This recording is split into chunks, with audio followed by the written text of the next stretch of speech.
بسم الله الرحمن الرحيم قل هذه سبيلي أدعو إلى الله على بصيرة أنا ومن اتبعني وسبحان الله وما أنا من المشركين. كتاب الله دستوري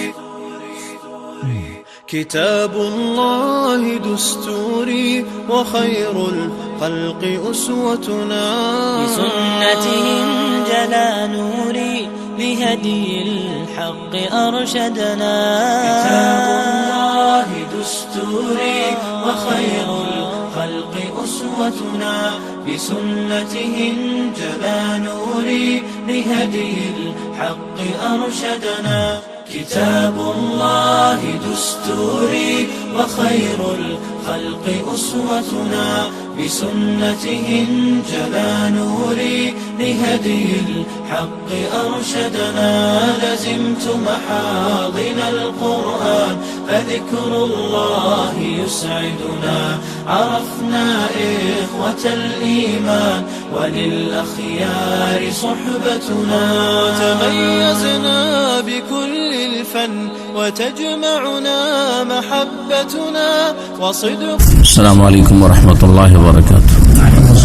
إن الحمد لله نحمده ونستعينه ونستغفره ونعوذ بالله من شرور أنفسنا ومن سيئات أعمالنا. من يهده الله فلا مضل له ومن يضلل فلا هادي له.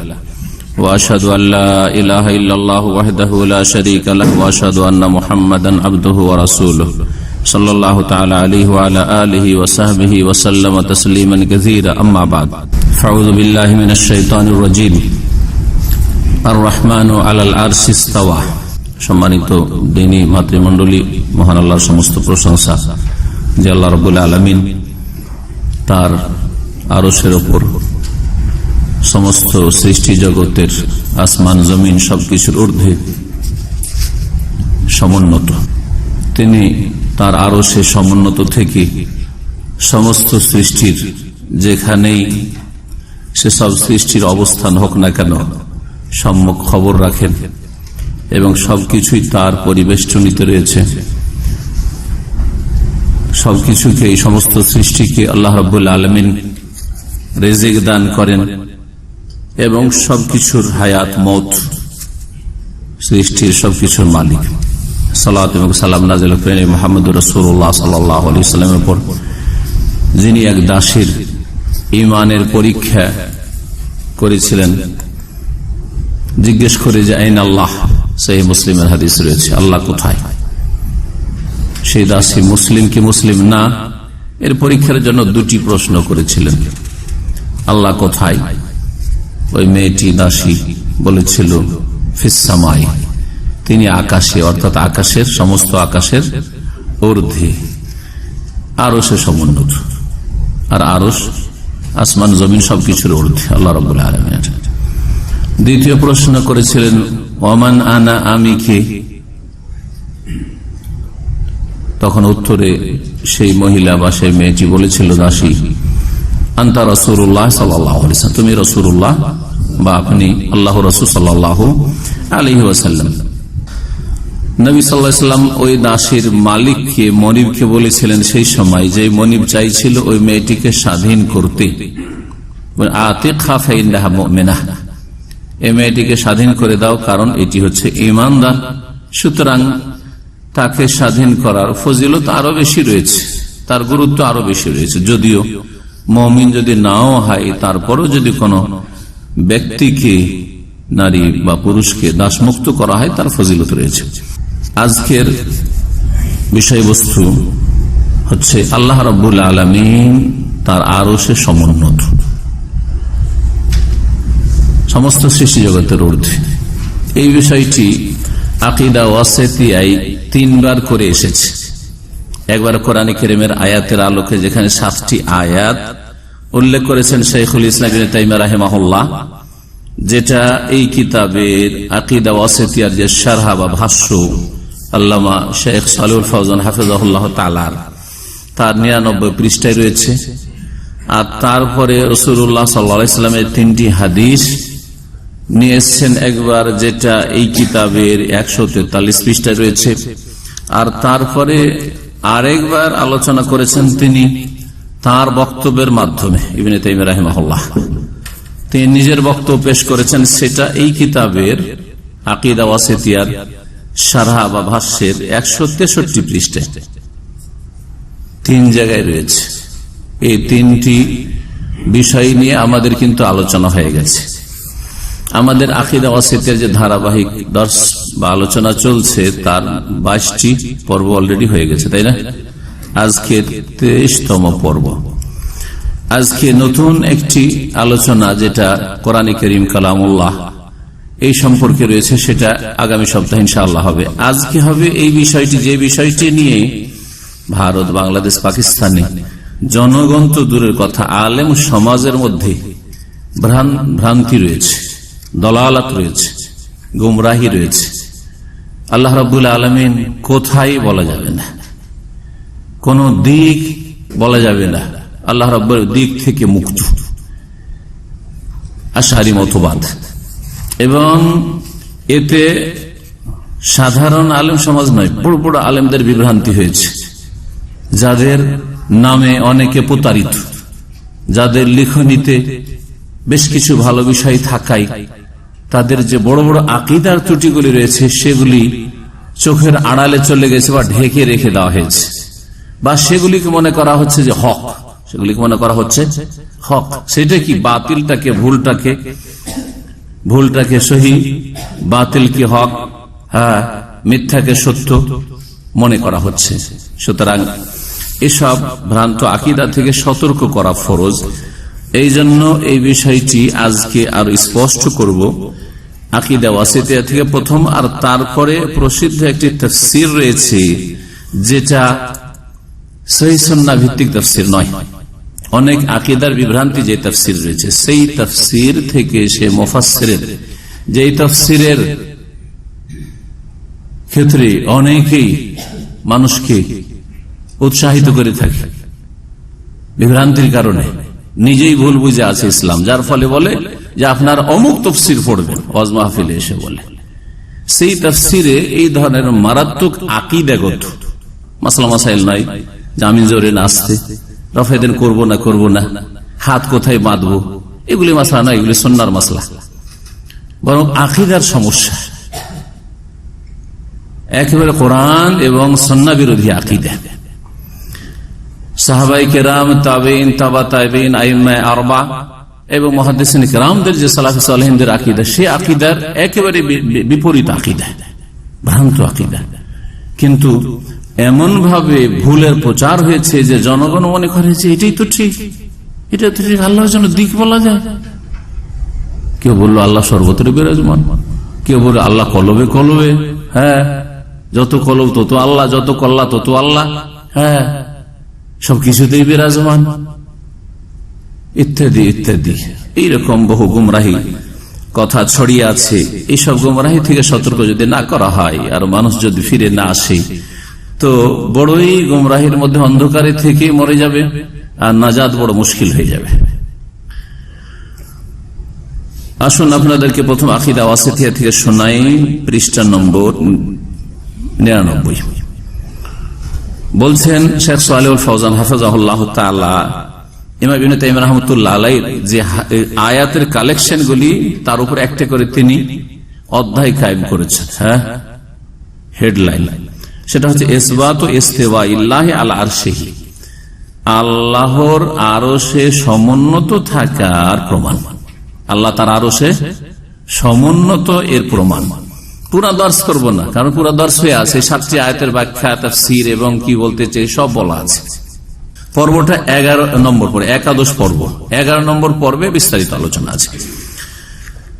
এখানে 7টি জায়গায় কোরআনে কারিমে রয়েছে আল্লাহ কোথায় আছেন, আরশে।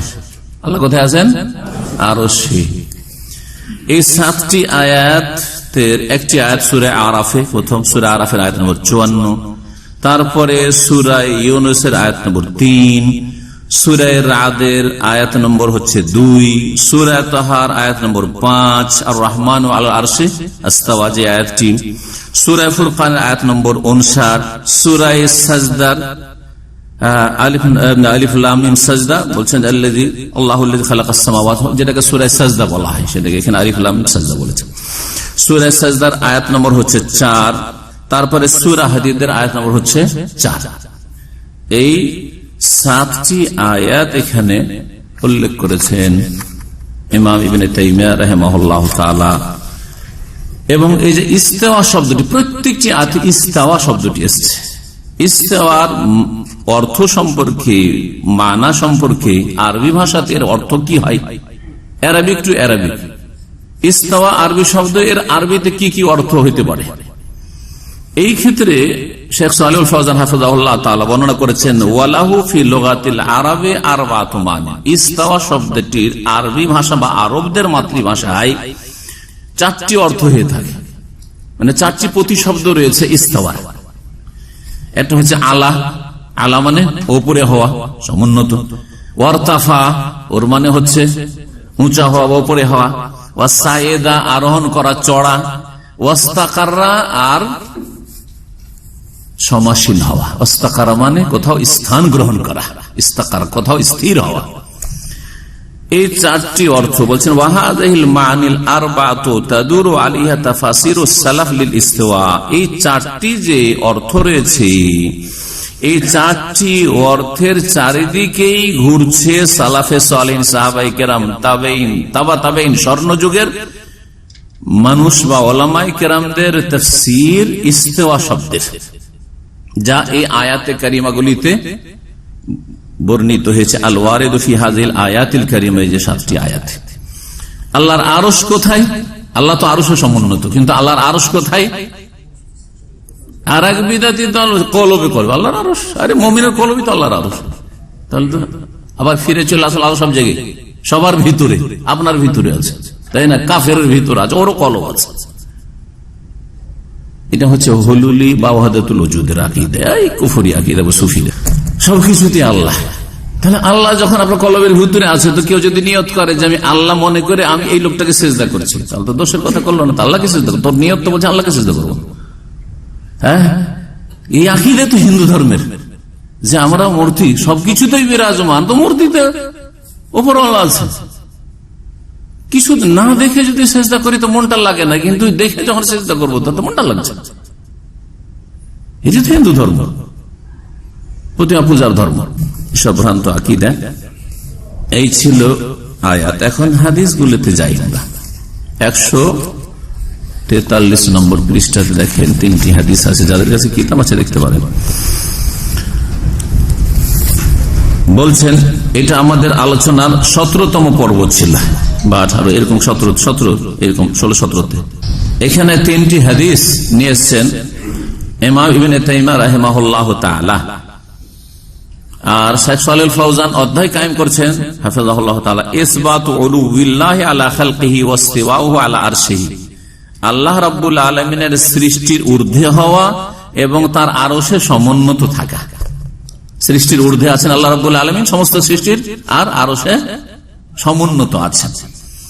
তারপরে তখন একটি দোয়া নিয়ে এসেছেন অসুস্থ ব্যক্তির ঝাড়ফুঁকের ক্ষেত্রে, রাব্বুনাল্লাযী ফিস সামাই, আমাদের রব কোথায়? আকাশে, মানে আকাশের উপরে, ফিস সামাই আলাস সামাই, এই বলে হাদিসটি। তারপরে দ্বিতীয় হাদিস নিয়ে এসেছেন যেই ব্যক্তি বেয়াদবি করেছিল, হ্যাঁ, নবী করিম সাল্লাল্লাহু আলাইহি সাল্লামের সামনে, মুনাফিক অথবা বেদুইন, সে বেয়াদবি করে, ইয়া রাসূলুল্লাহ লাম তা'দিল, আপনি ইনসাফ করলেন না, সুবিচার করলেন না, কাউকে বেশি দিলেন, কাউকে কম দিলেন। আউযু বিল্লাহ। নবী করিম সাল্লাল্লাহু আলাইহি ওয়াসাল্লাম সেই সময় বলেছিলেন আক্ষেপ করে, আলা তা'মানুনি ওয়া আনা আমিনু মান ফিস সামাই, আমাকে তোমরা আমানতদার, বিশ্বস্ত মনে করতে পারলে না, অথচ আমি হচ্ছি বিশ্বস্ত সেই সত্তার কাছে, মান ফিস সামাই, যিনি আকাশের উপরে। ফি মানে আলা। যেমন ফেরাউনের যুগের ওই জাদুঘরদেরকে যে ফেরাউন কি করেছিল, শুলে চড়িয়েছিল, তো সেখানে কোরআনে কি রয়েছে, ওয়ালা ওয়াসাল্লিবান্নাকা ফি জুযুইন নাখলি, তোমাদেরকে খেজুরের গাছে ফি আছে ওখানে, খেজুরের গাছে কি করব? ঝুলাবো, মানে শুলে চড়াবো। তো খেজুর গাছে ফাঁসিতে চড়াবো, শুলে চড়াবো, তো খেজুর গাছের ভিতরে তো না, ফি মানে এখানে আলা যদিও না খালে খেজুর গাছের ওপরে। জি হ্যাঁ, তো ফি আলার অর্থে আরবি ভাষায় হয়, এটা সাধারণ আরবি ভাষীও জানে। তৃতীয় হাদিস ছিল ওই যে দাসীর হাদিস, আইন আল্লাহ কালা ফিস সামা কালা মান আনা কালা আনতা রাসূলুল্লাহ কালা আতিকা ফাইন্না মুমিন, রাওয়াহু মুসলিম। সহিহ মুসলিমের হাদিস 537 নম্বর হাদিস। জি, তাহলে 3টি হাদিস আর 7টি আয়াত দেখি জানলাম যে আল্লাহ কোথায়? আরশে সমুন্নত। আল্লাহর আরশে থাকা আল্লাহর মতো, হ্যাঁ, যেমন আল্লাহর শানের উপযোগী হয়, আল্লাহর জন্য যেটা উপযুক্ত হইতে পারে, কারোর সাথে কোনো তুলনা নেই। এই বিষয়গুলি বিস্তারিত আলোচনা হয়েছে, যেগুলো আর পেশ করব না। তারপরে দেখুন ইবনে তাইমিয়া রাহিমাহুল্লাহ 163 পৃষ্ঠায় কি বলেছেন।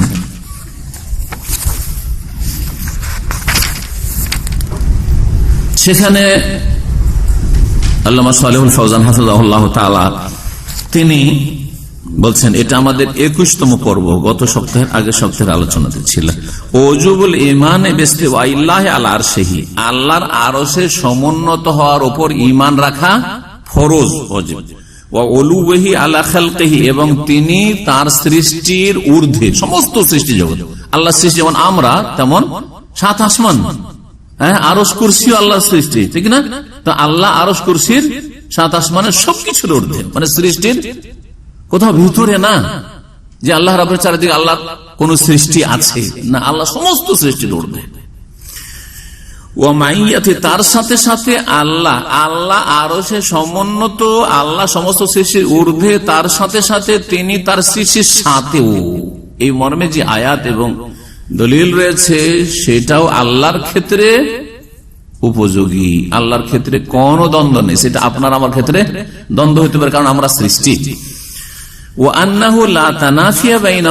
আর এই উভয় বিষয়ের মাঝে কোনো বিরোধ নেই, যে আল্লাহ আরো সে সৃষ্টির ঊর্ধ্বে আর আল্লাহ আবার আমাদের সাথে, দুটোতে কোনো বিরোধ নেই। বিরোধ কার মগজে ঢুকবে? যার মগজে আল্লাহকে প্রথম তুলনা করে ফেললো, যে আমাদের তো এটা হয় না, যে আমার ওপরে আছে আবার নিচে আছে, এটা কেমন হতে পারে?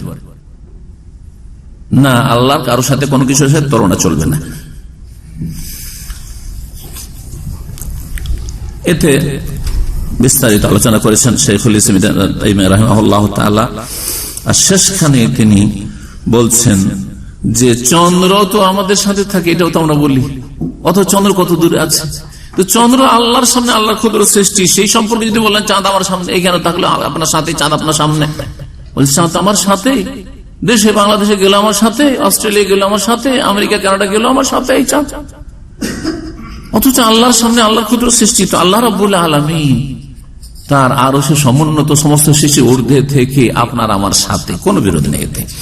তাই বলছেন ওয়া হুয়া সুবহানাহু ফাওকা আরশিহি, আল্লাহ সুবহানাহু ওয়া তাআলা তার আরশের উপরে, কিন্তু রাকিবুন আলা খালকিহি, তিনি তার সৃষ্টি জগৎকে পর্যবেক্ষণ করছেন। মুহাইমিনুন আলাইহিম, এবং তার আধিপত্য সমস্ত সৃষ্টির উপর রয়েছে। মুত্তালিউন আলাইহিম, সবকিছুর সূক্ষ্ম খবর রাখছেন। ইলা গায়রি যালিকা মানি রুবুবিয়াতিহি, এছাড়াও যেসব অর্থ আল্লাহ রাব্বুল আলামিনের সাথে হওয়ার হতে পারে, আমভাবে খাসভাবে, দুটোর বিস্তারিত আলোচনা এর আগে করা হয়েছে।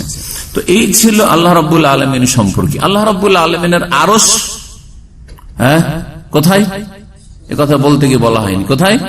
সমস্ত সৃষ্টির, মানে জমিনের আর আসমানের, 7 আসমানের ঊর্ধ্বে আল্লাহর আরশ কুরসি, আর আল্লাহ রাব্বুল আল্লাহু ফাওকাল আরশ, আল্লাহ আরশের উপরে, আসমানের উপরে আল্লাহ রাব্বুল আলামিনের আরশ।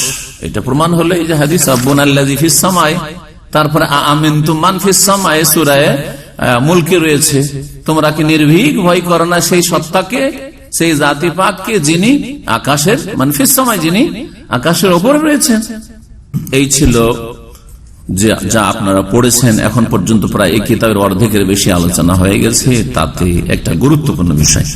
আর একটি বিষয় আছে আকীদা ওয়াসিতিয়ার পৃষ্ঠা নম্বর 70, সেটা হচ্ছে আল্লাহ রাব্বুল আলামিনের আগমন। আল্লাহ আসবেন কখন? হাসরের মাঠে, কিয়ামতের দিনে, বিচার দিবসে মানব জাতির, জিন জাতির হিসাব নেওয়ার জন্য, বিচারের জন্য আল্লাহ রাব্বুল কি করবেন? আসবেন। এখন আল্লাহ আসবেন না আর কিছু আসবেন? বলেন, আল্লাহ আসবেন। এটা হচ্ছে আহলে সুন্নাত ওয়াল জামাতের আকীদা। এটা হচ্ছে সাহাবায়ে কেরামের আকীদা, যা রাসূলুল্লাহ সাল্লাল্লাহু আলাইহি ওয়াসাল্লাম থেকে নিয়েছেন, তাবেঈনরা সাহাবায়ে কেরাম থেকে নিয়েছেন, তাবেঈনরা তাবেঈনদের থেকে নিয়েছেন, আর তাবেঈনের যুগের আইম্মায়ে কেরাম, চার ইমাম আবু হানিফা, শাফি, মালিক, আহমদ, আর মুহাদ্দিসিন কেরাম, বুখারী, মুসলিম, সমস্ত আইম্মায়ে কেরামরা এই আকীদার উপরেই যুগ যুগ ধরে ছিল। তারপরে আশারি মতবাদ, আর এই মাতুরিদি মতবাদ, আর এইরকম, তারপরে গ্রিক দর্শন, আর এইরকম মেলা গুমরাহি মুতাজিলাদের মতবাদ, এই সমস্ত মানুষকে গুমরাহ করেছে আকীদার ক্ষেত্রে। আল্লাহ রাব্বুল আলামিনের আগমন সম্পর্কে আপনাদেরকে শোনাই। পৃষ্ঠা নম্বর 70, আকীদা ওয়াসিতিয়ার যে শারহ আছে শেখ সালেহ ফওজান হাফিজাহুল্লাহ তাআলা, তাতে শেখ সালেহ ফওজান হাফিজাহুল্লাহ বলছেন, যিকরু মাজিইল্লাহি সুবহানাহু লিফাসলিল কাদাই বাইনা ইবাদিহি আলা মা ইয়ালিকু বিজালালিহি। আল্লাহ সুবহানাহু ওয়া তাআলার আগমনের আলোচনা, জিকির মানে আলোচনা, বর্ণনা। আল্লাহ সুবহানাহু ওয়া তাআলার আগমনের আলোচনা কিসের জন্য? লিফাসলিল কাযাই, বিচার ফয়সালার জন্য, বাইনা ইবাদিহি, তার বান্দা সৃষ্টি জগতের মাঝে, আলা মা ইয়ালিকু বিজালালিহি, যেমনটা আল্লাহর জন্য উপযোগী হইতে পারে আশা। তার আশাটা আমাদের আশার মতো না, তার আগমনটা আমাদের আগমন। আমরা কিন্তু সৃষ্টি অন্য অন্য বিষয় বস্তুগুলি ঘিরে আছে, ঠিক না? এই প্লেসটা আপনাকে আমাকে ঘিরে আছে, ঘিরে নাই? আমার ডান আছে, বাম আছে, সামনে আছে, পিছনে আছে, যে জায়গাগুলো আছে, এই জায়গাটুকু কি করেছে? আমাকে আপনাকে ঘিরে আছে। আল্লাহর ক্ষেত্রে প্রযোজ্য এটা না, এটা নয়। তো এই জন্য আল্লাহর জন্য যেমন আশাটা উপযোগী হয়, আমাদের আশা আর যাওয়া মানে আমরা কি বুঝি? যদি আমি এখান থেকে চলে যাই তো আমার চেয়ারটা খালি, ঠিক না? যখন আপনারা এখান থেকে আমাদের ক্লাস বা আলোচনা হয়ে যাবে, যখন চলে যাবেন তখন এই চেয়ারগুলি সব খালি, এই হলটা খালি। তো আল্লাহ রাব্বুল আলামিন আগমন মানে এই নয় যে আল্লাহ এক জায়গায় ছিলেন, ওখান থেকে যখন চলে আসলেন, আরশ থেকে প্রথম আসমানে চলে আসলেন, তখন প্রথম আসমানে আসলেন তো আল্লাহর আরশ খালি। আর আল্লাহ রাব্বুল আলামিন যখন হাসরের মাঠে আসলেন, তখন যেখানে আগে ছিলেন সেই খালি না। এইসব কথা অচল, চলবে না। এইসব কথা আপনার মগজে আসা মানে আল্লাহকে কার সাথে তুলনা করলেন? আপনার সাথে, আমার সাথে, সৃষ্টি জগতের সাথে তুলনা করলেন। আমাদের ক্ষেত্রে এটা হয় যে আমরা এক প্লেস থেকে আরেক প্লেসে গেলে আগের প্লেসটি শূন্য। জি, এখানে তিনটি আয়াত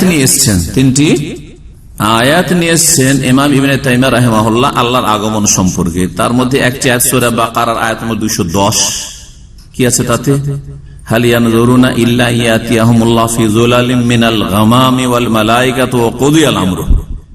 এই কাফেররা বা পাপিষ্ঠরা কি এই অপেক্ষায় রয়েছে যে অতদিন সংশোধন করবে না, যতদিন এই অবস্থা না হবে যে তাদের কাছে আল্লাহ আগমন করুক, ফি যুলালিম মিনাল গামামে, মেঘমালার ছায়ায়, ওয়াল মালায়েকা, ফেরেশতার আগমন করুক, কুদিয়াল আমর, চূড়ান্ত ফয়সালা মানে হিসাব নিকাশ হয়ে যায়, যেদিন বিচার দিবসে হিসাব বসবে আর পাকড়া হবে, সেই দিনের অপেক্ষায় আছো? সেই দিন হুঁশ হবে না, এখন হুঁশ হবে? আল্লাহ বলছেন এখানে তাদের কাছে আল্লাহ আসবেন। আল্লাহর আগমনের কথা শোনা সূরা বাকারায়।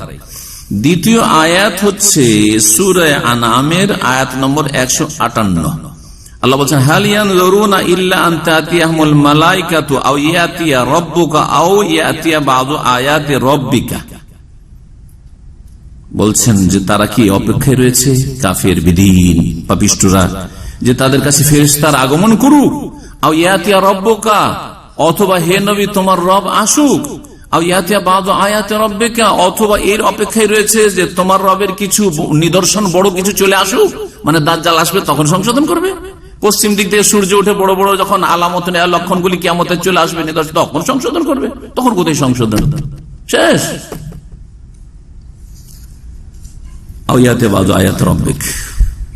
এ তো কি পাওয়া গেল? আয়াতিয়া রব্বুকা, তোমার রবের আগমনের অপেক্ষায় তার রয়েছে। তার মানে আল্লাহর আগমন ঘটবে না? ঘটবে না?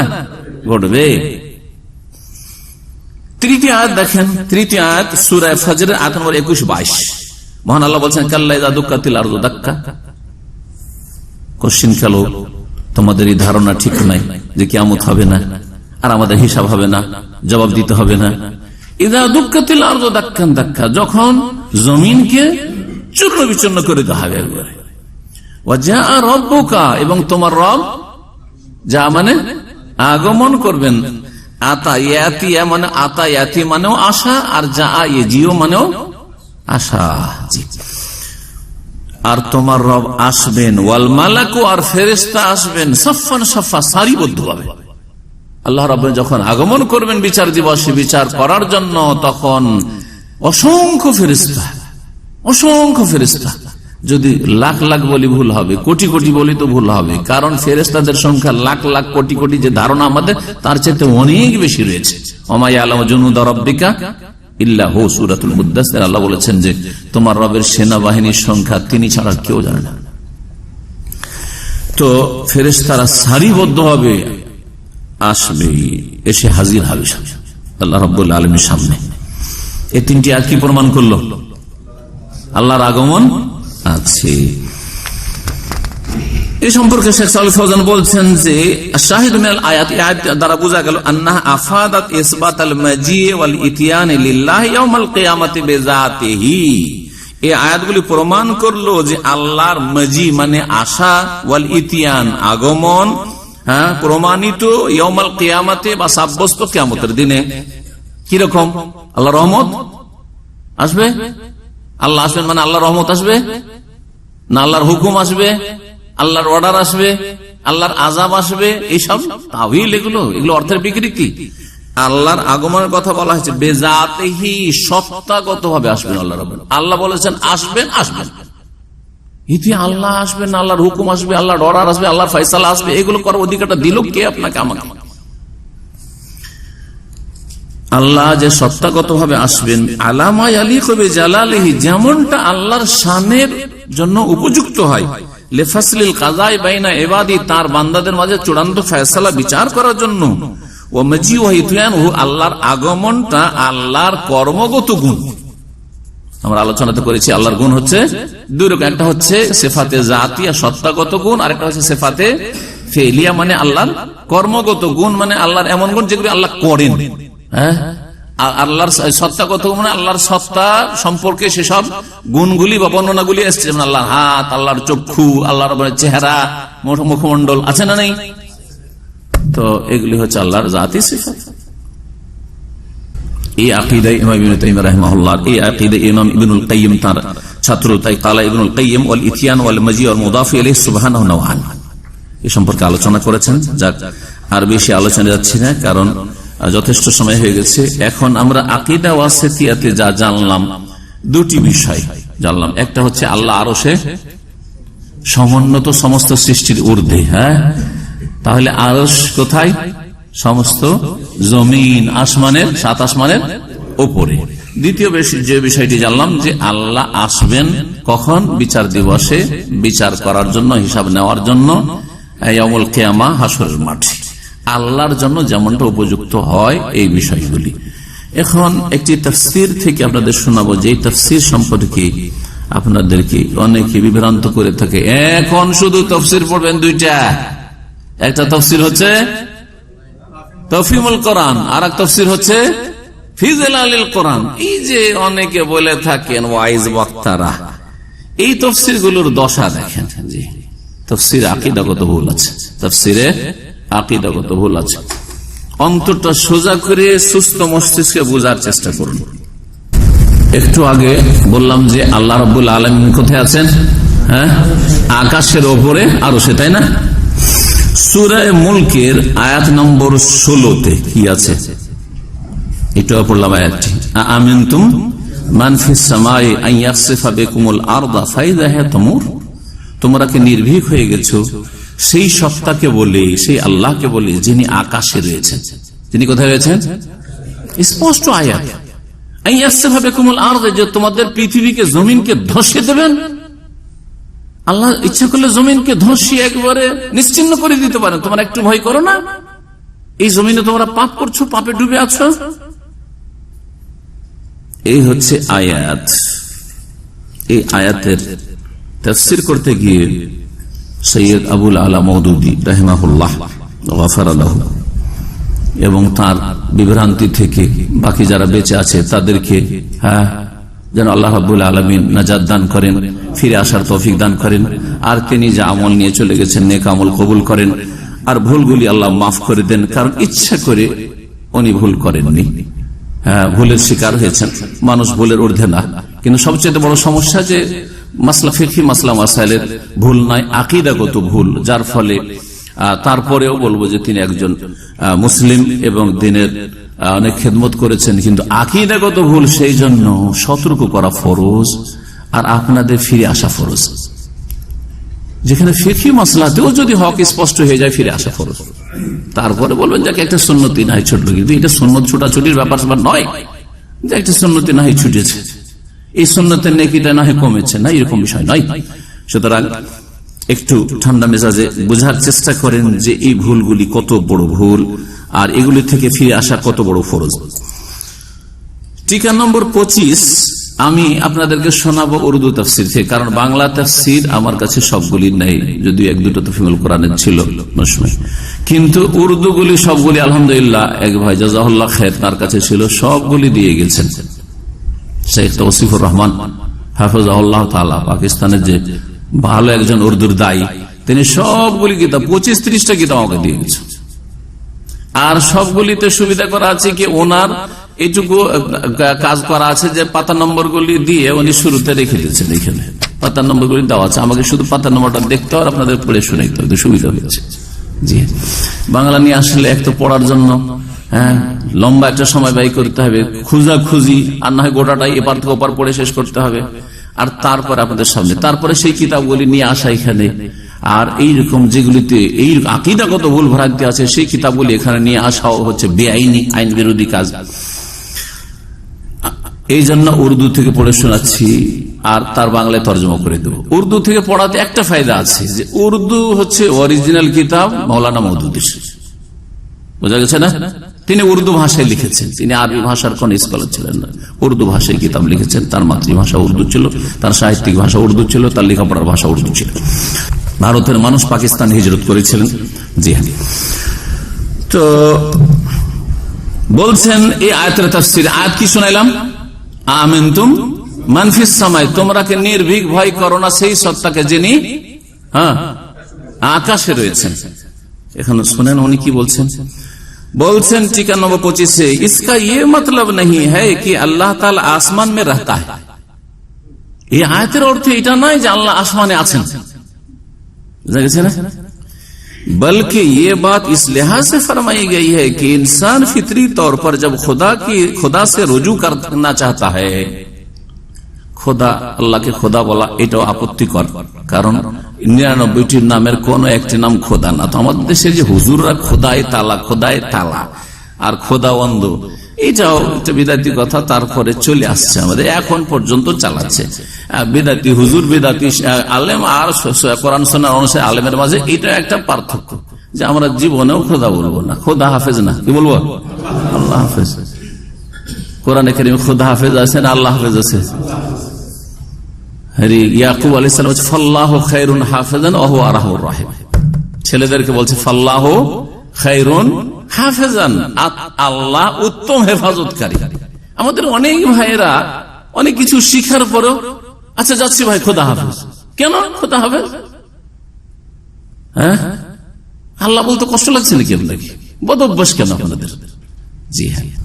তারপরে বিদায়ের সময় সুন্নতি দোয়া, এটা আল্লাহ হাফেজ নাই, সুন্নতি দোয়া হচ্ছে বিদায় নেওয়া দেওয়ার ক্ষেত্রে আস্তাউদুল্লাহ দীনাকুম ওয়া আমানাতাকুম ওয়া খাওয়াতিম আমালিকুম। জি হ্যাঁ, কিন্তু এমনি আমার বানানো দোয়া বলছি, এই হিসাবে যদি বলি, সেটা যদি আমারও জানা থাকে আপনার জানা থাকে সেটা আলাদা বিষয়, কিন্তু সুন্নতি দোয়া মুখস্থ করলাম না আর সারা জীবন শুধু আল্লাহ হাফেজ করলাম, এটা একটা প্রশ্ন চিহ্ন। বোঝা গেছে না? আপত্তিকর কথা। তো বলছেন যে কেন আল্লাহ আসমানের কথা বলা হলো, আমিনতু মান ফিস সামাই, তোমরাকে ভয় করো না সেই সত্তাকে যিনি আকাশে। বলছেন যে এই জন্য বলা হয়েছে যে ইনসান ফিতরি তौर पर जब खुदा से रुजू करना चाहता है, মানুষ যখন প্রাকৃতিক ভাবে আল্লাহর দিকে প্রত্যাবর্তন করে তো আসমান কি তরফ দেখতে হয়? কোন দিকে তাকায়? আল্লাহর দিকে তাকায়। প্রাকৃতিক ভাবে তাকায়, সেই জন্য আল্লাহ বলেছেন। দেখেন কোন ভুল ব্যাখ্যা। অথচ আপনাদেরকে এর আগে শুনিয়েছি যে আল্লাহ যে সৃষ্টির ঊর্ধ্বে, এর দলিল কোরআনে কারিমে আছে, রাসূলুল্লাহ সাল্লাল্লাহু আলাইহি ওয়াসাল্লামের হাদিসেও আছে, আর মানুষের নেচার প্রকৃতিতে আছে।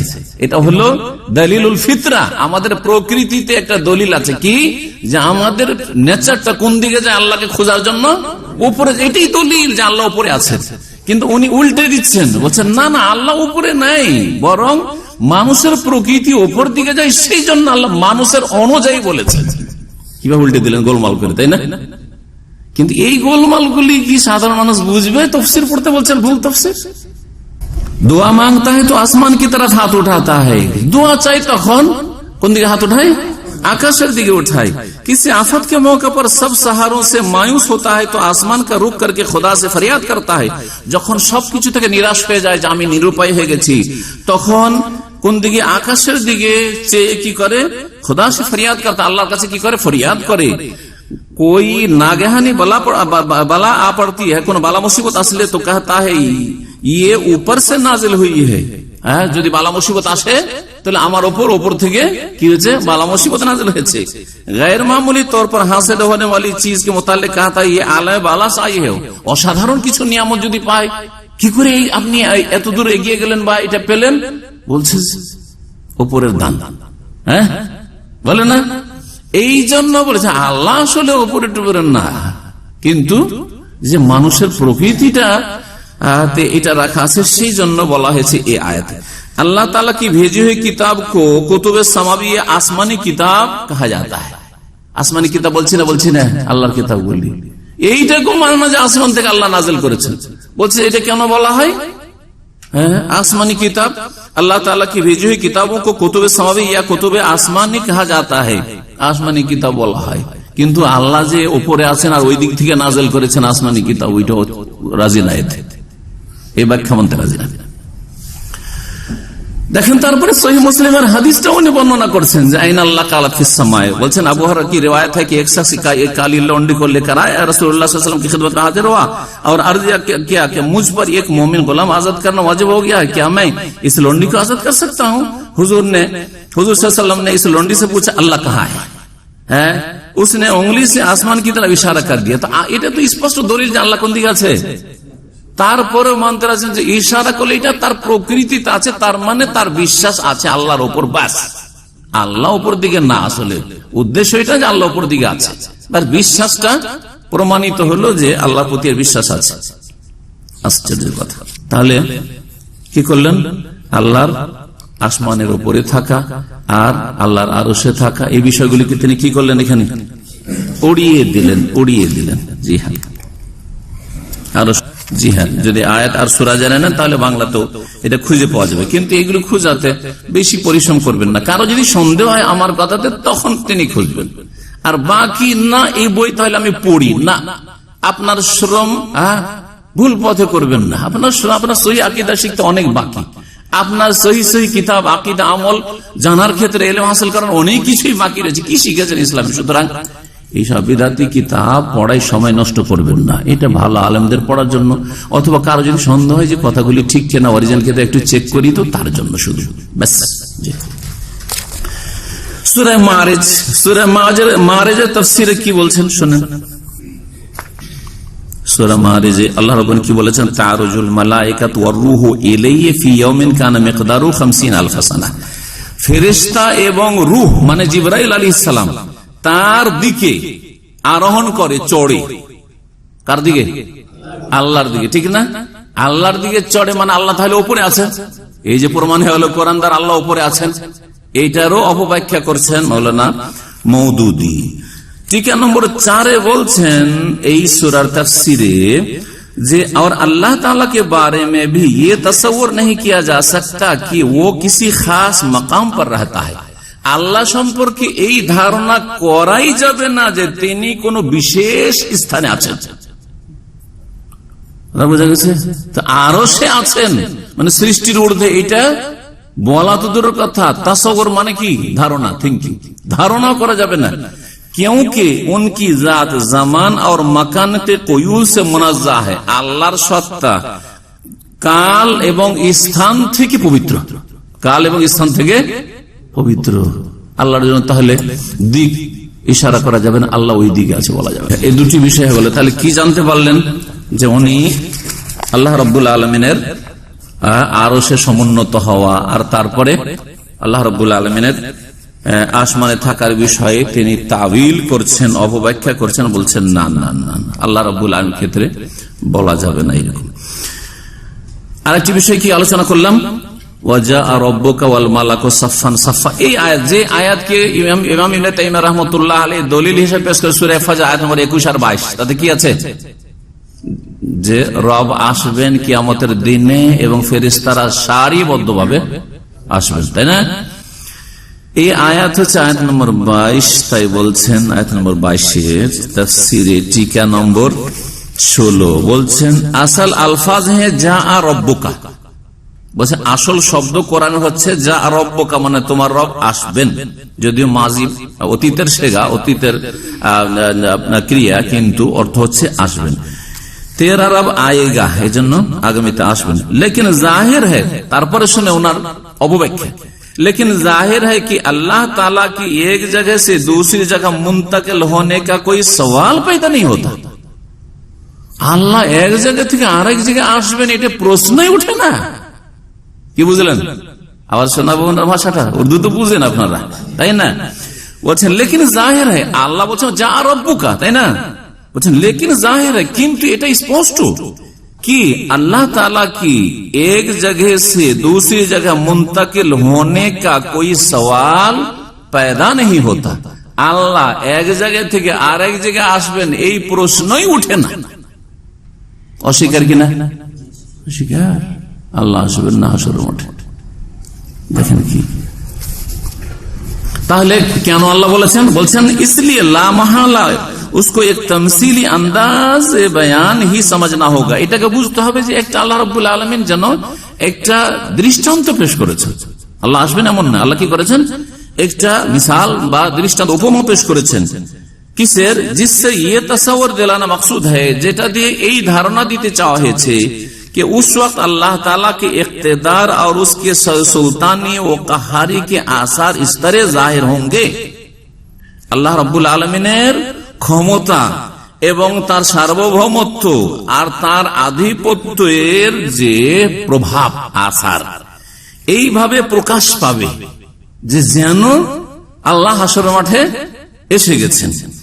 जैसे दुनिया में केमन भावे आसवे, जैसे दुनिया में किसी बादशाह के तमाम लश्करों और आयान सल्तनत की आमद से वो रोब तारी नहीं होता जो बादशाह के बनफ्से नफीस खुद दरबार में आ जाने से तारी होता है। দৃষ্টান্ত কিসের সাথে? বলছে দুনিয়ার কোন রাজা বা রাষ্ট্রপতি বা প্রধানমন্ত্রী, রাষ্ট্রনায়কের আশা, আর আরেকটা হচ্ছে যে তিনি আসেননি কিন্তু তার হাজার হাজার সেনাবাহিনী এসেছে। দুটোতে পার্থক্য আছে না নেই? হাজার হাজার সেনাবাহিনীও যদি আসে কোন জায়গায় কোন অনুষ্ঠানে, কিন্তু রাষ্ট্রনায়ক, রাষ্ট্রপতি বা প্রধানমন্ত্রী আসেনি বা রাজা আসেনি, তাহলে তার বিষয়টি হালকা, ঠিক না? তার বিষয়টি হচ্ছে হালকা, তুলনামূলক। কিন্তু স্বয়ং রাজা বাদশাহ এসছে, স্বয়ং রাষ্ট্রপতি বা প্রধানমন্ত্রী এসছে, তার একটা কি প্রভাব রয়েছে, তাই না? সেই অনুষ্ঠানের উপর আছে না নেই? তো বলছে যে ঠিক ওই রকমই এখানে বোঝানো হয়েছে উদাহরণ দিয়ে, যে সেই দিন এমন একটা মানুষের অবস্থা হবে যে যেমন কোন জায়গায় দেশের শাসক স্বয়ং চলে আসলে হয়, ঠিক তেমনি। আবার পড়ে শোনাই, বলছেন যে এমন ভাবে প্রকাশ পাবে আল্লাহর ইক্তেদার, মানে ক্ষমতা, কুদরত, আর उसके सुल्तानी और कहारी का आसार, तार सार्वभौमत्व एवं तार आधिपत्येर प्रभाव इस तरह जाहिर हो, एमन प्रकाश पाए जैसे दुनिया के किसी बादशाह के तमाम लश्करों, दुनियार कोनो राजार समस्त सेनाबाहिनी और आयाने सल्तानात और समस्त सब যারা বড় বড় পদাধিকারী যারা আছে, বড় বড় পদে যারা আছে, তারা আসলে ওই রকমের সেখানে মানুষের ওপর একটা যে প্রভাব, दापोट पड़े ना जो बादशाह के बेनफ्से नफीस खुद दरबार में आजाने से तारी होता है। যখন রাজা নিজেই তার দরবারে চলে এসে, তখন সেই দরবার অবস্থা কেমন থাকে, তখন সেই স্টেজের অবস্থা কেমন থাকে, তখন সেই মাহফিলের অবস্থা কেমন থাকে, অনুষ্ঠানের অবস্থা কেমন থাকে, হ্যাঁ, অধিবেশন অবস্থা কেমন থাকে, এইটা বুঝতে চাইছে। তা কি বলতে চাইছেন? যে আল্লাহ রাব্বুল আলামিন কিয়ামতের দিনে আসবেন। अल्लाह बोलते जा रब्बका बोलছে अल्लाह ताला की एक जगह से दूसरी जगह मुंतकिल होने का कोई सवाल ही पैदा नहीं होता। ये प्रश्न उठे ना আল্লাহ আসবেন। আরে আল্লাহ রাব্বুল আলামিন আসবেন, কিন্তু আল্লাহর আসাটা আল্লাহর মতো, এই কথাটা বলার তৌফিক হলো না। নিঃসন্দেহে তার কাছে সালাফদের আকীদার যে আসমা সিফাতের জ্ঞান, তাওহীদুল আসমা সিফাত মোটেই ছিল না, যার ফলে এইরকম অপব্যাখ্যার শিকার হয়েছেন আর বিভ্রান্তির শিকার হয়েছেন রাহিমাহুল্লাহ। তার জন্য আমরা দোয়া করেছি তাকে আল্লাহ নাজাত দিতে, কিন্তু তার অন্ধভক্ত হয়ে যাবেন আর তার মনে করবেন এই দিয়েতেই ক্ষান্ত না, তারপরে তাকে আরো বড় করে মানুষের কাছে পেশ করার জন্য জানো, হ্যাঁ জানো মৌলানা মওদুদী, আল্লামা মওদুদী, আরো কি ইমাম মওদুদী, আরো কত কি, কত বড় মানুষ। সৌদি আরব মদিনা ইউনিভার্সিটিতে সিলেবাসে ওনার তাফসীর পড়া হয়, এই তাফসীর পড়া হয়, উর্দু ভাষায় তাফসীর সৌদি আরব পড়া হয়। লজ্জা লাগে না বলতে মিথ্যা কথা? এত সাদা মিথ্যা, সাদা মিথ্যা বুঝেন তো না? হ্যাঁ, ওইটা একবারে একটা হচ্ছে সাদা আর কালো, একটু ভেজাল, সামান্য একটু ভেজাল ঢুকালেন, কিন্তু না পুরোটাই যদি ভেজাল হয় তো এটাকে আজকালকার সভ্য ভাষায় লোকেরা কি মিথ্যাকে দুই ভাগে ভাগ করেছে, যারা বুঝে তারা জানে। হ্যাঁ, একটা হচ্ছে সাদা মিথ্যা আর একটা হচ্ছে কালো মিথ্যা, মানে সামান্য একটু মিথ্যা, এদিক সেদিক ঘুরপ্যাচ করে বললো। আর একটা হচ্ছে একেবারে সাদা মিথ্যা, এ টু জেড, একেবারে কোনো অস্তিত্ব নেই, কোনো ভিত্তি নেই কিছু। সিলেবাস উনি তৈরি করেছেন, হ্যাঁ উনি প্রতিষ্ঠাতা ছিলেন। কত মিথ্যা কথা এগুলো, কত মিথ্যা কথা। জি হ্যাঁ, মৌলানা মওদুদীর দ্বারা যে খেদমত হয়েছে, এই খেদমত ভালো খেদমত হয়েছে আর মন্দ হয়েছে, এই দুটো ইনশাআল্লাহ তাআলা কোন একটা অনুষ্ঠানে শোনাবো। আজকে শুনবেন? যদি রেগে থাকেন আজকের আলোচনা তাহলে শোনাবো। জি হ্যাঁ, ইনশাআল্লাহ তাআলা আমার বাকি কিতাবগুলি থেকে যখন আলোচনা হবে তখন শুনিয়ে দেবো, চলবে? আরেকটি বিষয়, এই তাফসীর, এটা হচ্ছে তাফসীরের 6 খণ্ডে তাফসীর আছে, যেমন তেমন তাফসীর না। জি হ্যাঁ, কিন্তু আকীদাগত এত বড় ভুল ত্রুটি। 6ষ্ঠ খণ্ড, এটা শেষ খণ্ড। তার সূরা ইজা জা নাসরুল্লাহ তাফসীরে কি বলেছেন একটু শোনাই দিই শেষখানে। ইজা জা নাসরুল্লাহ তাফসীরে বলছেন তিনি, আল্লাহ রাব্বুল কি বলেছেন? ইজা জা নাসরুল্লাহ আল ফাতহু ওয়া রাআইতান নাস ইয়াদখুলুনা ফি দীনিল্লাহি আফওয়াজা ফাসাব্বিহ বিহামদি রাব্বিকা ওয়াস্তাগফিরহু ইন্নাহু কানা তাওয়াবা। যখন আল্লাহ সাহায্য চলে আসবে আর বিজয় চলে আসবে, ওয়া রাআইতান নাস, লোকজনকে দেখবে, ইয়াদখুলুনা ফি দীনিল্লাহ, আল্লাহর দিনে প্রবেশ করছে, দীক্ষিত হচ্ছে, আফওয়াজান, দলে দলে, একটা দুটো করে লুকিয়ে লুকিয়ে না, দলে দলে হাজারে হাজার আসচার ইসলামে প্রবেশ করছে। তখন জানবে হে নবী সাল্লাল্লাহু আলাইহি ওয়াসাল্লাম, তোমার কাজ এখন কমপ্লিট হয়েছে, যে ডিউটির জন্য তোমাকে দুনিয়ায় পাঠিয়েছিলাম, দিনের দাওয়াতের জন্য। এখন কি করতে হবে? এখন তোমার দুনিয়ার যখন কাজ শেষ হয়ে যে উদ্দেশ্যে পাঠিয়েছিলাম, তাহলে আখিরাতে পাড়ি দেওয়ার জন্য প্রস্তুতি নাও, নিজের ব্যক্তি জীবনের সম্বল বাড়াও, নেক আমল আরো ইবাদতবন্দি কিছু বাড়াও। এই দাওয়াতের কাজ এখন হয়েছে, বার্ধক্য চলে আসছে। ফাসাব্বিহ বিহামদি রাব্বিক, তাসবিহ করো তোমার প্রতিপালকের প্রশংসা বিজড়িত, মানে সুবহানাল্লাহ পড়ো, আলহামদুলিল্লাহ পড়ো, ওয়াস্তাগফিরহু, আর তার কাছে ক্ষমা প্রার্থনা করো। আল্লাহর কাছে কি করো? ক্ষমা চাও। আল্লাহ রাব্বুল আলামিন অধিকার আছে কি নাই যে কোনো মানুষকে, হ্যাঁ যে কোনো বান্দাকে, যেমন আমাদেরকে আল্লাহর হুকুম করার অধিকার আছে, আমরা আল্লাহর বান্দা, যে ইস্তাগফির রাব্বাক, রবের কাছে ইস্তিগফার করো। আম্বিয়া রাসূলকে আল্লাহ রাব্বুল আলামিন অধিকার আছে না নেই? কারণ তারাও আম্বিয়া রাসূলগণ আল্লাহর গোলাম, ঠিক না? আব্দুল্লাহ ওয়া রাসূলুহু, আল্লাহর বান্দা তারা। তো আল্লাহ রাব্বুল আলামিন নবী মুহাম্মদ সাল্লাল্লাহু আলাইহি ওয়াসাল্লামকে কি বলছেন? যে সুবহানাল্লাহ পড়ো, আলহামদুলিল্লাহ পড়ো, আর আস্তাগফিরুল্লাহ পড়ো, ঠিক না? এই আয়াত নাযিল হওয়ার পরে নবী করিম সাল্লাল্লাহু আলাইহি ওয়াসাল্লাম রুকুতে সিজদাতে একটি বিশেষ দোয়া পড়তেন, যা সহিহ বুখারী মুসলিমে রয়েছে। মা আয়েশা রাদিয়াল্লাহু তাআলা আনহা বর্ণিত, কানা রাসূলুল্লাহ সাল্লাল্লাহু আলাইহি ওয়াসাল্লাম ইয়াকুলু ফি রুকুই ওয়া সুজুদিহি সুবহানাকা আল্লাহুম্মা রাব্বানা ওয়া বিহামদিকা আল্লাহুম্মা ইগফিরলি। সুবহানাকা, তোমার পবিত্রতা ঘোষণা করছি, আল্লাহুম্মা, হে আল্লাহ, ওয়া বিহামদিকা, সুবহানাকা আল্লাহুম্মা রাব্বানা, হে রব, ওয়া বিহামদিকা, তোমার প্রশংসা বিজড়িত, আর আল্লাহুম্মা ইগফিরলি, হে আল্লাহ আমাকে ক্ষমা করে দাও, আমাকে মাফ করে দাও। আচ্ছা, মাপ যে ক্ষমা চাইতে হবে, শুধু ভুল করলে ক্ষমা চাইতে হবে না এমনিও ক্ষমা চাইতে হবে? ক্ষমা চাইলে শুধু গুনাহ মাফ হয় না, আরো কিছু হয়। ক্ষমা চাইলে কারো গুনাহ থাকলে গুনাহ মাফ হয়, গুনাহ না থাকলে নেকি বাড়ে। হ্যাঁ, আর কি হয়? মর্যাদা উঁচা হয়। যে কোনো নেক আমল করলে তিনটি বেনিফিট ভালো করে মনে রাখবেন। যে কোনো নেক আমল করেন, গুনাহ মাফ হয়, তাকফিরুল লিসাইয়্যাত, রাফউল লিদারাজাত, ওয়া জিয়াদাতুন ফিল হাসানাত। গুনাহ মোচন হয় আর নেকি বৃদ্ধি পায়, আর কি হয়? মর্যাদা উঁচা হয়।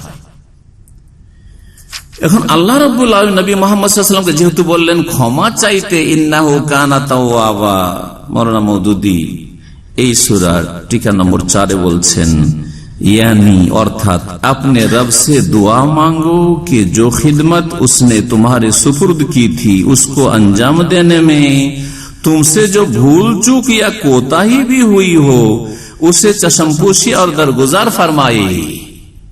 বলছেন উর্দুগুলো খুব হার্ড উর্দু, এই সাধারণ মানুষের বোঝা মতো না। বলছেন যে রবের কাছে দোয়া করো হে নবী সাল্লাল্লাহু আলাইহি ওয়াসাল্লাম কি जो खिदमत उसने तुम्हारे सुपुर्द की थी, যেই খিদমত করা তোমার উপর ন্যস্ত করে, তোমার কাঁধে বা তোমার উপর ন্যস্ত করেছে আল্লাহ রাব্বুল আলামিন। কি খিদমত? কি খিদমত? বাল্লিগ মা উনজিলা ইলাইকা মির রাব্বিক, রবের পক্ষ থেকে যা নাযিল হচ্ছে কি করো? পৌঁছিয়ে দাও, পৌঁছিয়ে দাও। এটা হচ্ছে কোরআন সুন্নাহর তাবলীগ। বাল্লিগ মা উনজিলা, যা নাযিল হচ্ছে, নাযিল হয়েছে ওহী, কোরআন এবং হাদিস। আর ফাজাইল আমল, কিসসা কাহিনী, আর জাল ঘটনা বলি, আর কেরামতের ছড়াছড়ি, আর মিথ্যা ছড়াছড়ি, আর কোন কোথা থেকে কবর থেকে হাত বেরিয়ে চলে আসলো, কোথায় সালামের জবাব চলে আসলো, এসব জালিয়াতি কথা প্রচার করা তাবলীগ। এটা মানুষের মন গড়া তাবলীগ। আর ইসলামের তাবলীগ হচ্ছে ওহীর তাবলীগ। মা উনজিলা ইলাইকা মির রাব্বিকা, হে নবী তোমার রবের পক্ষ থেকে যা তোমার প্রতি নাজিল করা হয়েছে, নাজিল করা হয়েছে কোরআন এবং সুন্নাহ। সুতরাং কোরআন এবং হাদিসের যদি ওহীর তাবলীগ করেন তাহলে সেই তাবলীগ আমরা একমত। আর যদি বলেন যে তবলিগি নেশাবের কোর্স মাওলানা জাকারিয়া সাহেব তৈরি করে সেটা তবলিগ করব, তাহলে সেই তবলিগটা ইলিয়াসি তবলিগ, সেটা ইসলামী তবলিগ নয়। জি, যেই তবলিগে এসে মানুষ বিদআত করছে আর অনেক শিরকি কথাও তাতে রয়েছে, পড়ছে, অন্ধ হয়ে পড়ছে, আর সেটা কত সওয়াবের আশায় একেবারে এমন ইজতিমাত আসছে যেটা তাদের বিশ্ব ইজতিমা হয়ে গেছে। অথবা ইসলামের মুসলিমদের বিশ্ব ইজতিমা একমাত্র আরাফা। এই গুমরাহি থেকে আল্লাহ মুসলিমদেরকে ফিরে আসার তৌফিক দান করেন। বলছিলাম যে মওদুদী সাহেব কি বলছেন, আল্লাহর কাছে দোয়া করো। আল্লাহ বলছেন নবীকে কি, যে जो खिदमत उसने तुम्हारे सुपुर्द की थी, যেই খেদমত করা তোমাকে দায়িত্ব দিয়েছিলেন, उसको अंजाम देने में, সেটা अंजाम দিতে গিয়ে, মানে সেটা আদায় করতে গিয়ে, तुमसे जो भूल चूक, जो भूल भ्रांति হয়েছে, ইয়া কোতাহি, অথবা যেই কি হয়েছে ঘাটতি বা ত্রুটি হয়ে গেছে, হ্যাঁ, उससे चशमपोशी আর দরগুজার ফরমা, সেটাকে আল্লাহ উপেক্ষা করে। চশমপোশি মানে দেখ, ভুল দেখার পরেও নজরটা ফিরিয়ে নেওয়া। এটাকে চশম মানে হয় ফার্সি শব্দ এগুলো, কিন্তু চশম মানে হচ্ছে আঁখ, চক্ষু। চশম মানে হচ্ছে চক্ষু, আর পোশি মানে পুশিদা। পুশিদা মানে কি? গোপনীয়। তো যেটাকে বলা হচ্ছে এড়িয়ে যাওয়া বা উপেক্ষা করা, দেখার পরে চোখ ফিরিয়ে নেওয়া, চোখ ফিরিয়ে নেওয়া। দেখছেন যে আপনার বাচ্চা একটা ছেলে দুষ্টামি করছে, তারপর আরে বাচ্চা মানুষ করছে দেখবো না, দেখলেও লজ্জা পাবে বা ভয় পাবে। হ্যাঁ, অথবা আপনার একজন দেখছেন যে কোন ওয়ার্কার এমন কাজ করছে যেটা উল্টা কাজ, আর আপনি দেখে ফেলেছেন যে একটা ভুল করেছে, যদি আমি এখনই ওর দিকে ভালো করে দেখি তো ওর পালপিটেশন তো শুরু হয়ে যাবে। তখন করে কি, যারা উদার মনের মালিক তারা কি করে, হ্যাঁ, উপেক্ষা করে। ও দেখেও যেন না দেখার ভান করে, দেখেও যেন না দেখার ভান করে। এটাকে চশমপোশি বলা হয়, চোখ ফিরিয়ে না। তো আল্লাহর কাছে নবী সাল্লাল্লাহু আলাইহি ওয়াসাল্লামকে দোয়া করতে বলা হয়েছে যে হে নবী তুমি দোয়া করো যে আমি যে দায়িত্ব পেয়েছি, আল্লাহ তুমি যে দায়িত্ব দিয়েছো, এই দায়িত্ব পালনে গিয়ে যে ভুল চুক মানে ভুল ভ্রান্তি হয়েছে, অথবা কোতাহি মানে যে ত্রুটি হয়েছে বা গাফিলতি হয়েছে, এইগুলি থেকে আল্লাহ তুমি চশমপোশি করো, এগুলোকে তুমি উপেক্ষা করো, আর দরগুজার ফরমা মানে ক্ষমা করে দাও। তার মানে মোহাম্মদ কি বলতে চাইছেন, নবী করিম সাল্লাল্লাহু আলাইহি ওয়াসাল্লামের দায়িত্ব পালনে কি হয়েছে? ত্রুটি, ঘাটতি, ভুলচুক যা হয়েছে হয়েছে এরকম কথা বলতে চাইছেন না। এই বিষয়টি এমন আপত্তিকর যে এই বিষয়টি দেওবন্দি ওলামারাও, ওলামায়ে দেওবন্দ, তাবলীগীরা, কওমীরা, এরা এটাকে তাদের অনেক কিতাব লিখেছে মওদুদি আর মওদুদির যে জামাত সম্পর্কে, তার মধ্যে একটি কিতাব ফিতনায়ে মওদুদিয়া ওদের লেখা আছে, বহু কিতাব ওরাও লিখেছে। তাতে এই বিষয়টি তুলে ধরে তো তারা একবারে বড় ধরনের ফতোয়া দিয়ে দিয়েছে মওলানা মওদুদির ওপর। তাদের ফতোয়া আছে, তাকফিরি ফতোয়া আছে, কাফের ফতোয়া আছে। আমরা কোন মুসলিমকে তাদের আকীদাগত ভুল থাকার কারণে অতক্ষণ কাফের বলে যতক্ষণ পর্যন্ত তার কাছে সহিটা পৌঁছে দেওয়ার ব্যবস্থা না হয়েছে, হুজ্জত কায়েম না হয়েছে। এটা হচ্ছে পার্থক্য আমাদের অন্যদের ফতোয়ার সাথে, মনে রাখবেন। অথচ আমাদের ক্ষেত্রে মিথ্যা মানুষ ছাড়াই যে এরা সারা বিশ্বের মুসলিমদেরকে কি মনে করে, কাফের মুশরিক মনে করে না, কখনো না। চিন্তা করুন মওলানা মওদুদি বিষয়টি। ওলামা আহলে হাদিস, ভারত, পাকিস্তান, বাংলাদেশের আহলে হাদিস ওলামারা মওলানা মওদুদিকে কেউ কাফের বলে না। তবে আকীদার ক্ষেত্রে বিভ্রান্তির শিকার, গুমরাহির শিকার, এটা ঠিক। পক্ষান্তরে দেওবন্দি ওলামা, ভারত, বাংলাদেশ, পাকিস্তানের কওমি ওলামারা তাদের কাফের বলে ফতোয়া আছে। এই কথার জন্য যে নবীর ভুল দিয়েছে, নবীর ভুল হয়েছে, বা এই ধরনের আরো বেশ কিছু বিষয়কে তারা তুলে ধরে। তো এই কথাটি বলার উদ্দেশ্য হচ্ছে যে আমরা মধ্যমপন্থী, চরমপন্থী না। জি, মানুষের আকীদাগত ভুল, তারপরেও জরুরি যে সে কাফের হয়ে যাবে, হতে পারে তার অজ্ঞতা ছিল, আল্লাহর কাছে তার ওজর আছে। আপনি বা আমি কি তার এই অজ্ঞতা দূর করার বা তার এই যে ভুল ধারণা দূর করার জন্য চেষ্টা চালিয়েছি বা ওখান পর্যন্ত পৌঁছিয়েছি আমাদের কথা কিনা? তারপরে যদি তিনি অস্বীকার করে থাকেন তখন অন্য বিষয় হতে পারে। বেশ কিছু শর্ত রয়েছে কাউকে কাফের বলার জন্য, আর বেশ কিছু বাধাও রয়েছে, শুরুত এবং মাওয়ানে। এগুলো হচ্ছে জওয়াবেতুত তাকফির, যেগুলো আমাদের ভারত, বাংলাদেশ, পাকিস্তান অনেক আলেমরা, বিশেষ করে বিদাত, তারা তো খেয়ালই রাখে না। কার ওপর আক্রোশ হলো, দিল কাফের ফতোয়া, কিন্তু কাফের ফতোয়া দিয়ে যে নিজেই কাফের হয়ে গেলেন এর খবর নাই। আল্লাহ রাব্বুল আলামিন যেন হেদায়েত দান করেন এবং সব ক্ষেত্রে মধ্যম পন্থা অবলম্বন করার তৌফিক দান করেন। আর মধ্যম পন্থা হচ্ছে কোরআন সুন্নাহর দলিল মোতাবেক চলা, আর যারা কোরআন সুন্নাহর বিপরীত ভ্রান্ত আকীদা আছে তাদের থেকে উত্তম পন্থায় সতর্ক করা, উত্তম পন্থায় সতর্ক করা। এখানে আজকের আলোচনা শেষ করছি।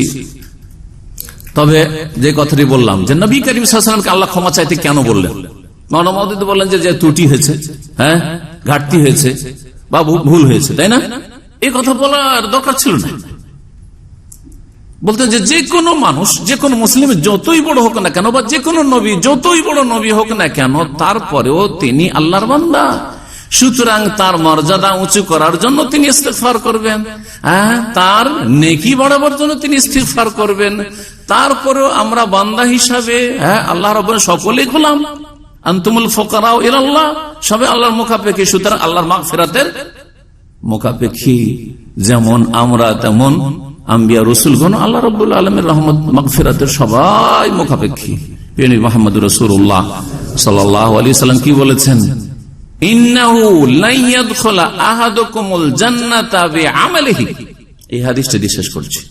শুনে রাখো, কোশ্চিন কালেও তোমাদের কোন ব্যক্তি নিজের আমল দিয়ে, ঈমান দিয়ে জান্নাতে যেতে পারবে না। সাহাবীরা জিজ্ঞাসা করলেন, ওয়ালা আনতা ইয়া রাসূলুল্লাহ, এমনকি আপনিও? আরে ইভেন আপনিও?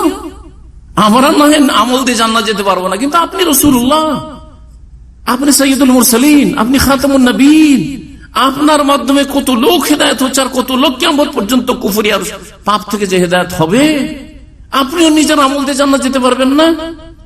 নবী সাল্লাল্লাহু আলাইহি ওয়াসাল্লাম এই কথা বললেন যে না, আমি পারবো। বলেন ওয়ালা আনা, এমনকি আমিও নিজের আমল দিয়ে জান্নাতে যেতে পারবো না, ইল্লা আইয়াতাগাম্মাদানি আল্লাহু বিরাহমাতিন মিনহু, তবে আল্লাহ যদি, আরেকটি হাদিস রয়েছে, তবে আল্লাহ যদি আমাকে তার রহমত এবং মার্জনা মাগফিরাত দিয়ে ঢেকে নেন। তো রহমতের মুখাপেক্ষী, আল্লাহর মাগফিরাতের মুখাপেক্ষী সকলে, কেউ কম কেউ বেশি, নবী করিম সাল্লাল্লাহু আলাইহি সাল্লাম। এবং অবশ্যই রহমত এবং মাগফিরাতে ঢেকেছেন, তাই আল্লাহর সবচেয়ে উচ্চ মর্যাদা রাসূলুল্লাহ সাল্লাল্লাহু আলাইহি ওয়াসাল্লামকে দিয়েছেন, সবচেয়ে উচ্চ মর্যাদা দিয়েছেন। কিন্তু এইভাবে তাফসীর করা বড় আপত্তিকর হয়ে গেছে।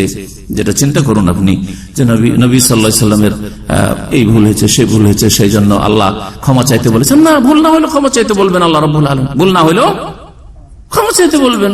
এই জরুরি নয় যে আমি সালাম ফেরার পরে আস্তাগফিরুল্লাহ আস্তাগফিরুল্লাহ আস্তাগফিরুল্লাহ করব, যদি আমার জানা থাকে যে আজকে ভুল করেছি তাহলে, নাকি?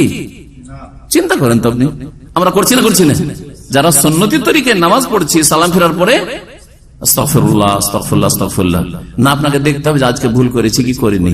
যদি দেখে জোহর আসর মাঝখানে তো কোনো ভুল করিনি, জোহর পড়ে খেয়েছি আর তারপর শুয়ে গেছি আর তারপর দুইটা নামাজ পড়তেছি, তাহলে আস্তাগফিরুল্লাহ পড়বেন না পড়বেন?